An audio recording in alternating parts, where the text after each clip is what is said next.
Hey guys, this is Sean from Alexander Tutoring, and today's video will be a continuation of the one I did on trig identities previously. So this is trig identities part 2. So this is basically proving these equations like you see here, that the left-hand side equals the right-hand side. As a quick reminder, the technique I showed you on the first video is to always change everything in terms of sine and cosine. So for example, if you see a tangent, you want to turn that into sine over cosine. If you see a secant, you want to change that to 1 over cosine.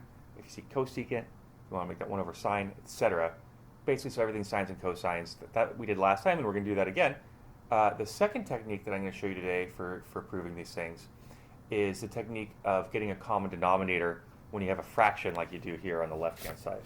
So we're going to start by doing what I said, and that is changing everything in terms of sine and cosine. So the first thing I see up top is a cosecant, so I'm going to write that as 1 over sine of x plus the cotangent is cosine x over sine x. All of that. Tangent can be written, or really is defined as sine of x over cosine of x plus sine of x. We can just leave it because that's already. And then I'm going to do the same thing to the right-hand side. So cotangent, once again, is cosine over sine. And cosecant is 1 over sine. Okay.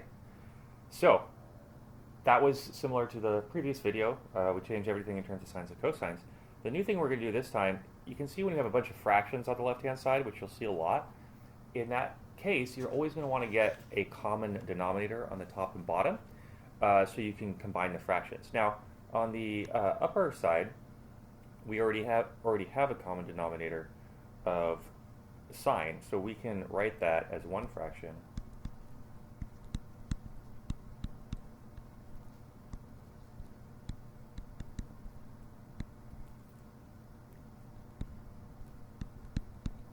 like so, and then the denominator, this part takes a little more work because we don't have a common denominator, so we need to get one just like you would with regular fractions. So I'm going to write the first part the same, and then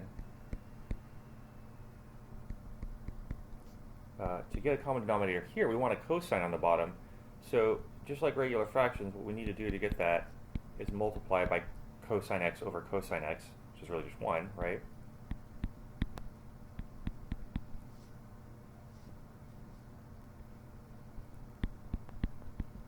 You can see that that gives us a common denominator. So we can now combine that into one fraction to get 1 top, I'm just leaving the same,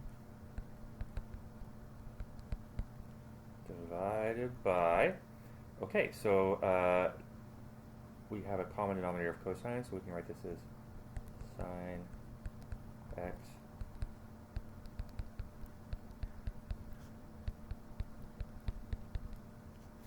over cosine x. Now you'll see we are dividing fractions, right? So the way we do that is we flip the bottom one and multiply. So let's do that. So we get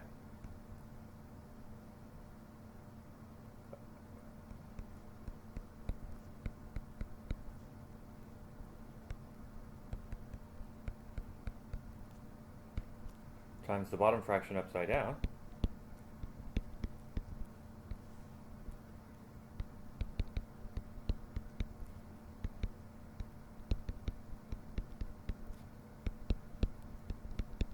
Now, what can I do to simplify?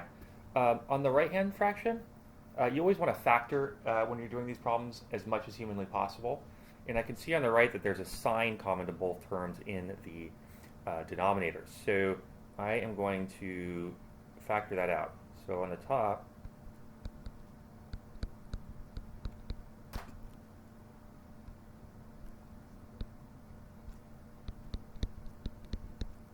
we have this.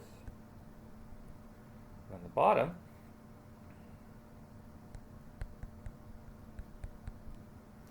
I'm going to factor out a sine from this guy to get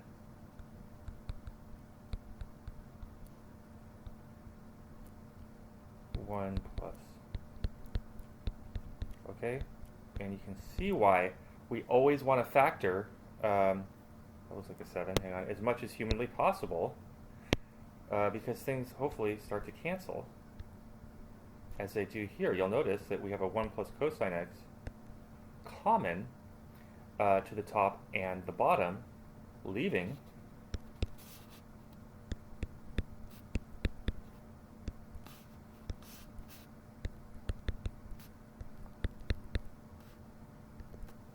this. Now, what were we trying to prove in the first place? This, which I should have simplified earlier, which you'll notice is what we got, right? That's cosine x over sine times sine is sine squared x, which we just proved. Yay. Okay, so these are super intimidating at first, but the great news is that, like I said before, there's only a handful, there's actually 3 techniques you need to be able to solve all of these things. So in the first video, I told you that you need to turn all your tangent, everything in terms of sine and cosine. So tangents are sine over cosine, cosecants are 1 over sine, etc. Anytime, you always want to do that first. The thing that we learned new today is that a lot of times you're going to see a bunch of fractions in these types of problems, and you always want to get common denominators and simplify those fractions as much as possible. When you do that, stuff is going to cancel, okay? So that was the lesson of today, is get common denominators. I'll do a third video on this for the last technique next time. But for now, thank you for watching, and don't hesitate to reach out with any questions. Have a great day.